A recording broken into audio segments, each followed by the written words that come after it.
And thank you for joining us today, because now it's time to rock and roll.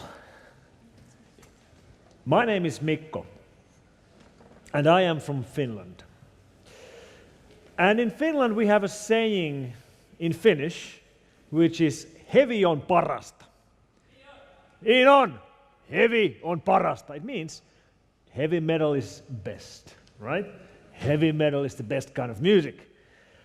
And that's not just a coincidence that that saying is in Finnish, and it's a popular saying in Finland, because if you look at the statistics, if you look at the global statistics on how many heavy metal bands you have in each country per population, you will find out that Finland is number one in the world. Clearly number one in the world. Heavy on parasta. So security rocks, right? Am I right? Yes, that's exactly what it does. And our work, we who work in security, matters. Because some of the best, I think all the best minds in IT that I know have decided to work in security. I mean, when you look at the brilliant programmers and designers of algorithms and people who work with data analysis and machine learning, and you look at the best of the best, you will find out that many of them have chosen to work in security. And of course, they could work everywhere.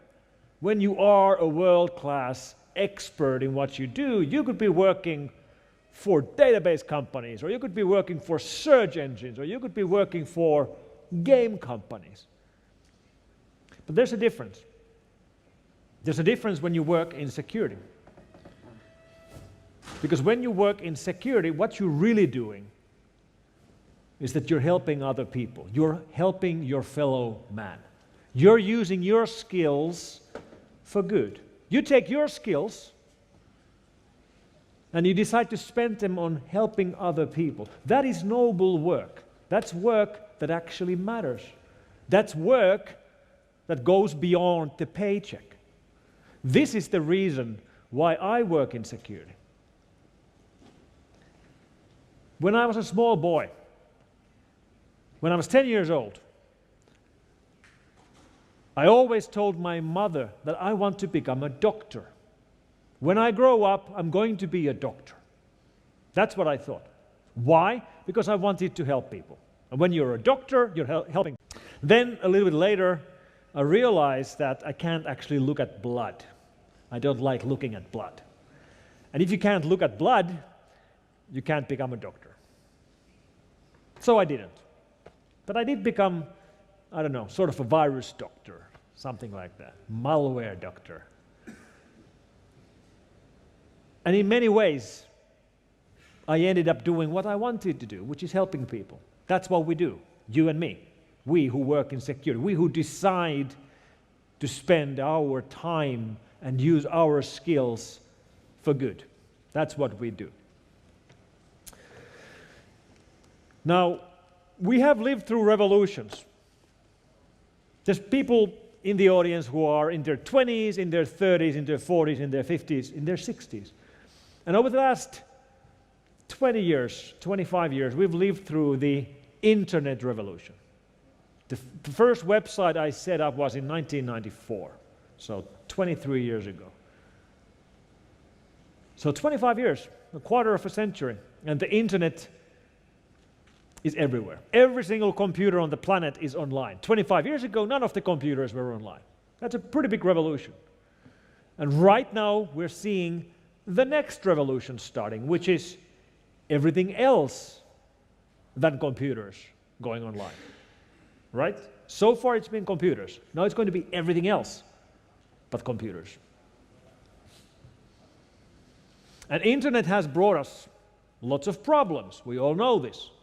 Before the internet, you didn't have to worry about criminals who were far away. Now we do. But of course, the internet has brought us much more good than bad. I think we would all agree on that as well. But we do see problems. We see problems all the time.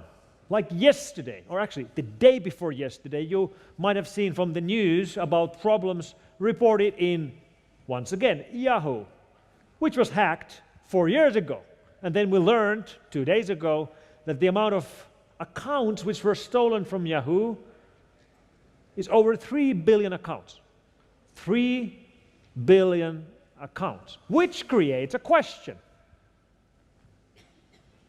And the question is, how the hell does Yahoo even have 3 billion users? Like, who the hell uses Yahoo? Like, who's thinking that, okay, I wonder what's the population of Australia.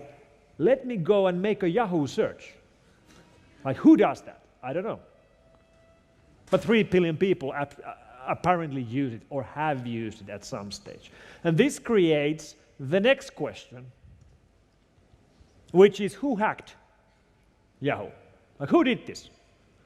Who's the hacker who broke into Yahoo and stole 3 billion accounts? Who is it? And the answer is, it's this guy.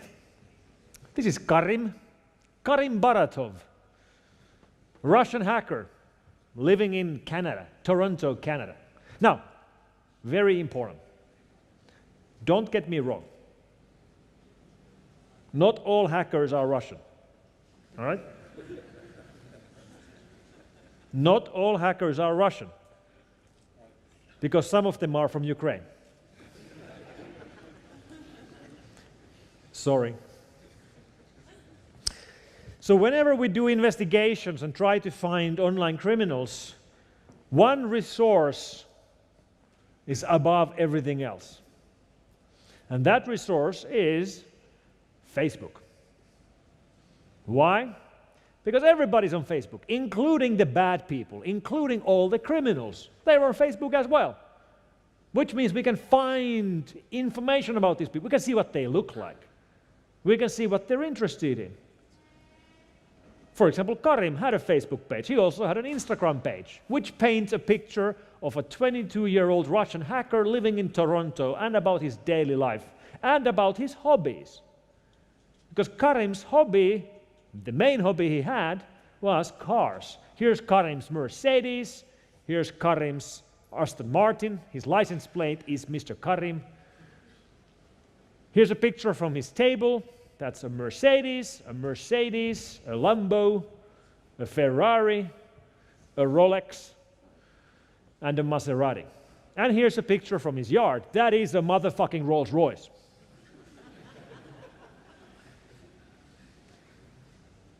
And they say that crime doesn't pay. Clearly, crime pays. Obviously, if you're driving a motherfucking Rolls Royce, crime pays. But of course, the good part of this story is that Karim is no longer enjoying his Rolls Royce, because Karim was extradited from Canada 3 weeks ago to the United States, where he's right now under trial for the Yahoo hack. And as we know, the sentences in the United States about hacking are pretty stiff. It's pretty certain he won't be enjoying his Rolls Royce anytime soon. But this is the kind of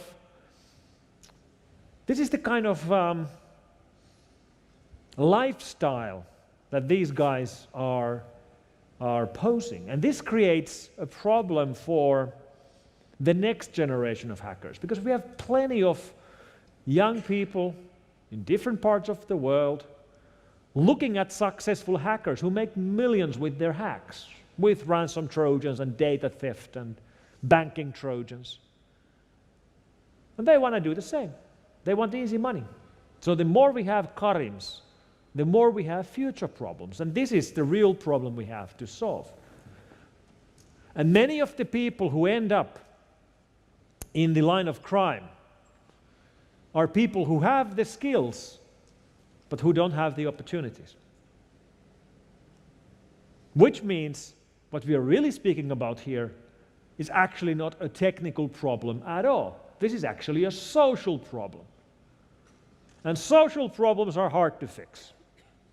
I'm a geek, I'm a nerd, I can fix your computer. I can't fix your social problems.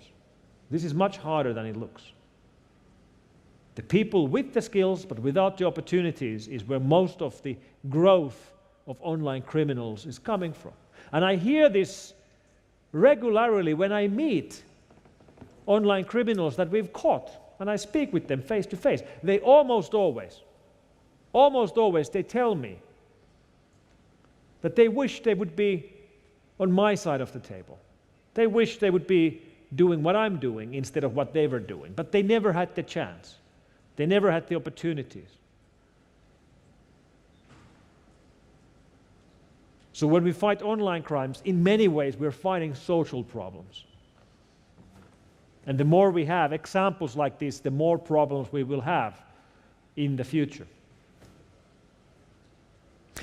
So let's look at a couple of the mega trends that's fueling the changes in our landscape. First mega trend starts from this guy right here. This is Gordon Moore of the Moore's Law, which you might be familiar with. The infamous Moore's Law, which says that computing power doubles every 18 months. Moore's Law, which has more or less been true for the last 40 years. But let's look at the reverse of Moore's Law, which is that the price of existing computing power halves every 18 months, which basically means everything is becoming cheaper and cheaper. So this matters most right now with the price of these.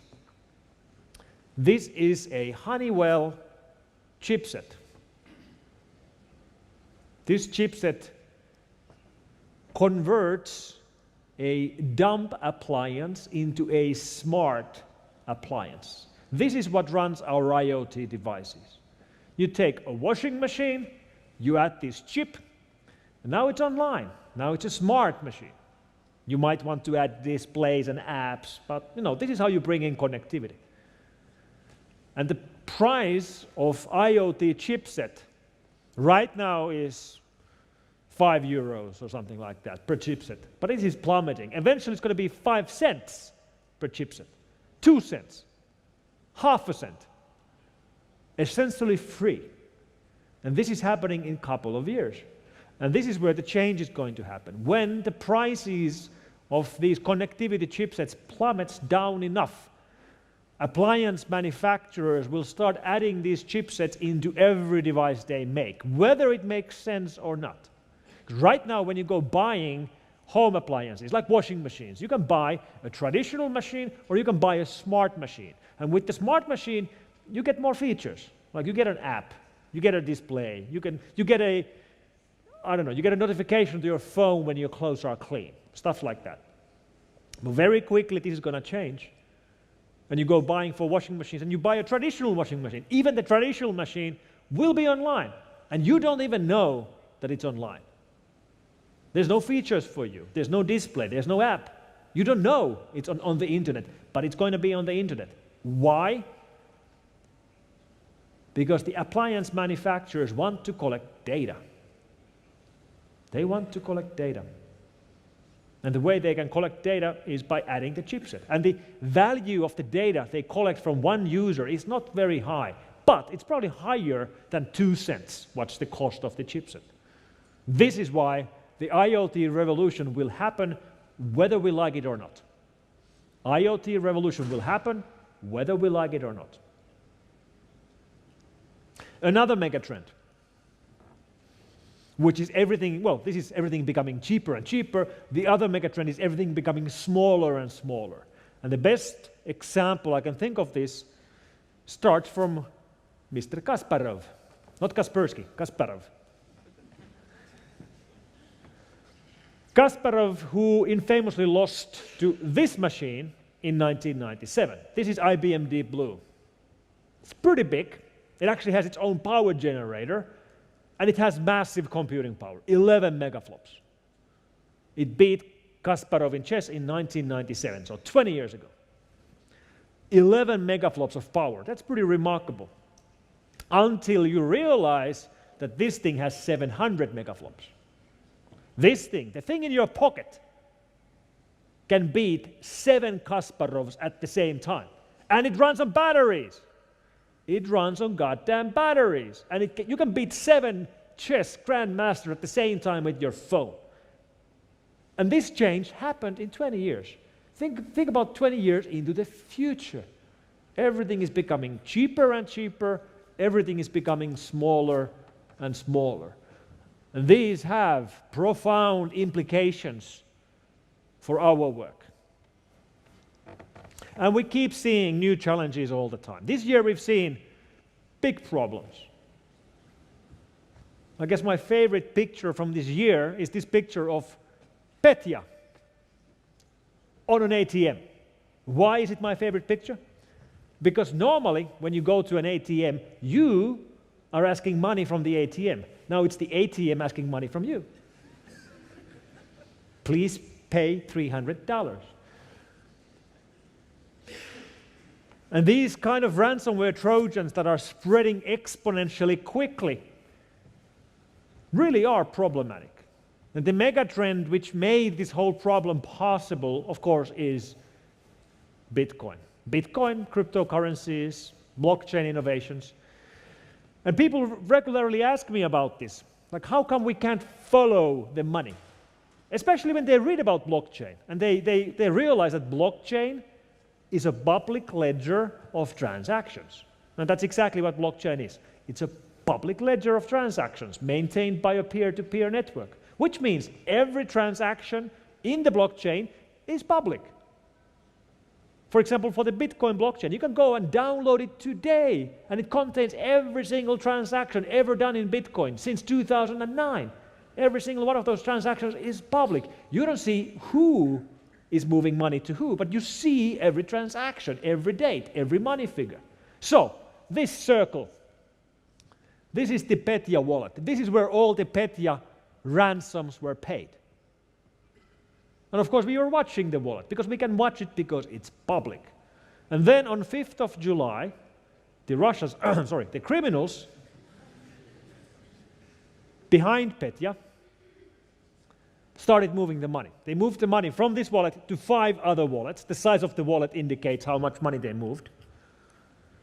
Easy enough, we can follow that. But then the next day, they started moving money from these 5 wallets. And they started moving it to these wallets. And this went on for days. And then, we believe, they started moving the money from these Bitcoin wallets to Zcash and Monero wallets, which use a double-blind system, which means it's not public anymore, which means we can't follow the money. This is the reason why cybercriminals love cryptocurrencies. It's exactly the same reason why real-world criminals love cash. It makes it hard or impossible to follow the money. Another trend which is shaping the world around us is automation of our homes and of our factories. This is a nuclear reactor. This is a nuclear reaction. That's what it looks like when a reactor goes critical. And every nuclear reactor on the planet is being controlled by a computer. Just like every power plant, just like every factory. So, if you are a computer security professional, you might think that your job is to secure computers. Like, we are computer security people, we secure computers. That's not your job. That's wrong.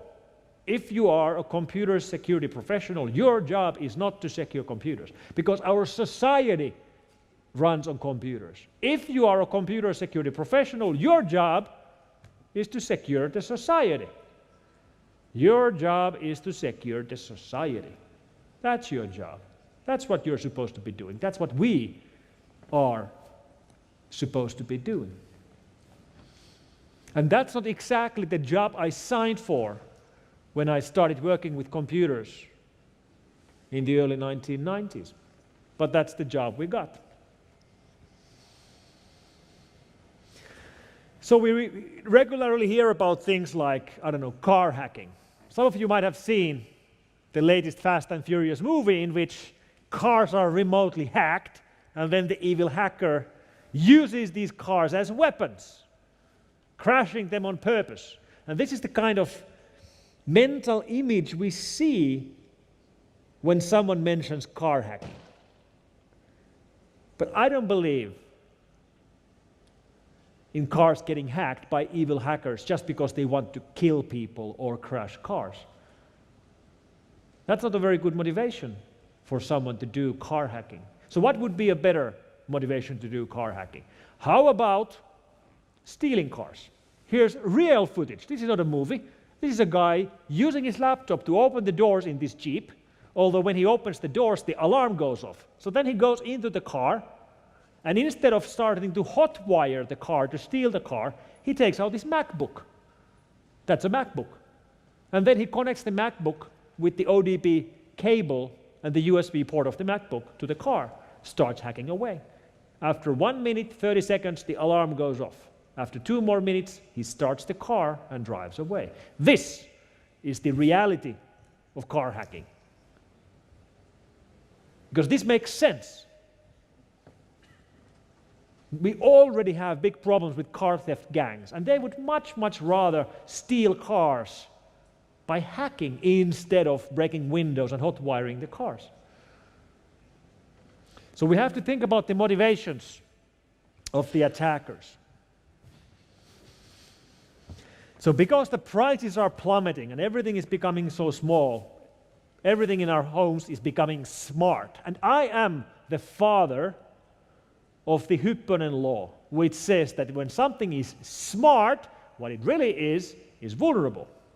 So, here we have a smartphone, vulnerable phone. Smart watch, vulnerable watch. Smart car, smart city, smart grid. You get my point. And of course, it's a very pessimistic law, because basically it says that everything can be hacked once it becomes connected. But it actually is true. Like before cars were on the internet, you couldn't hack them because they were not on the internet. As they become connected, they become hackable remotely. Which means we have to take more responsibility about the devices that we put online. Another thing we have to take care of is, as everything becomes connected, they will need a backend.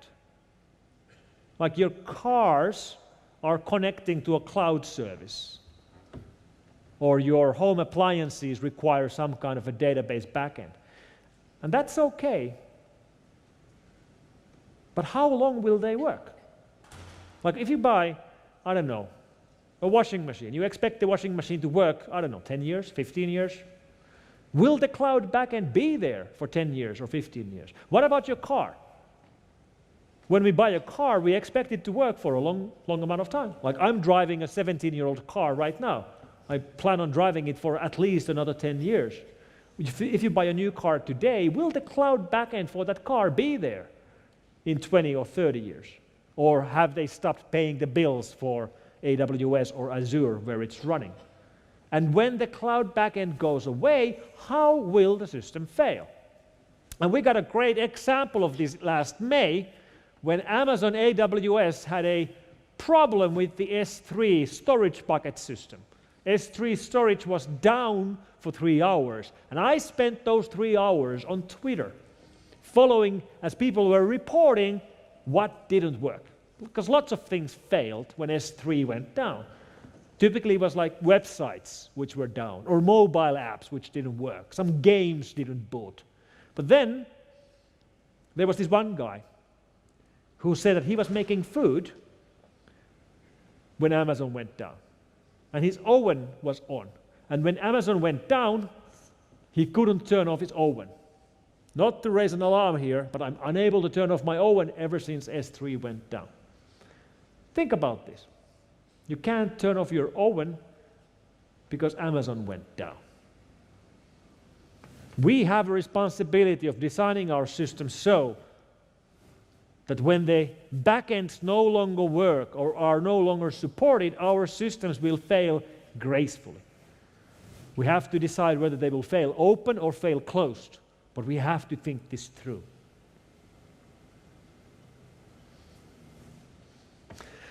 So what's going to happen in the future? We hear a lot of talks about machine learning and AI and general AI and robots. So let me make a forecast. We will see a human uprising against robots. And this is not a joke. I know it sounds like a joke. I'm not joking. We will see us, humans, rising against the robots. And I know what you're thinking. You're thinking about Terminator. I'm not speaking about Terminator. All right? Because I was having a chat with a friend of mine 2 weeks ago. And this friend works for a company which builds IoT sensors for trash cans. Sensors which are inside trash cans and measure how full the trash can is. And then it reports this centrally, and then the company emptying the trash cans around the city can optimize the route for the trucks that then empty the trash cans. Pretty clever idea. But when they started deploying these in the real world, they started breaking. They were failing at huge rates. They weren't expecting them to fail nearly at the rate that they were failing, and they couldn't figure out why they break. So they started looking at security camera footage to figure out why exactly the sensors in the trash cans were breaking. And from the security camera footage, they learned that they were being broken on purpose by the truck drivers who were emptying trash cans. They would actually hit them and break them on purpose. Why? Because before the sensors, the truck drivers would go around the city once a week. After the sensors, they would go around the city once a month. They hated the sensors. They took away their work. This is the human uprising against robots. It's not the Terminator 2 scenario. It's the truck drivers breaking the trash can sensors. And this is just the beginning. I don't know the statistics in Europe, but in the United States, the number one most common work, most common job is fast food worker. Number two is a truck driver. And very quickly, every truck will be driven by itself. And those 100,000 unemployed truck drivers will not take it lying down. They will protest. They will rise up. And we will see a human uprising against the robots. And remember your work. Remember that as a security professional, your job, our job, is not to secure computers. Our job is to secure the society. Thank you for your work. Thank you very much.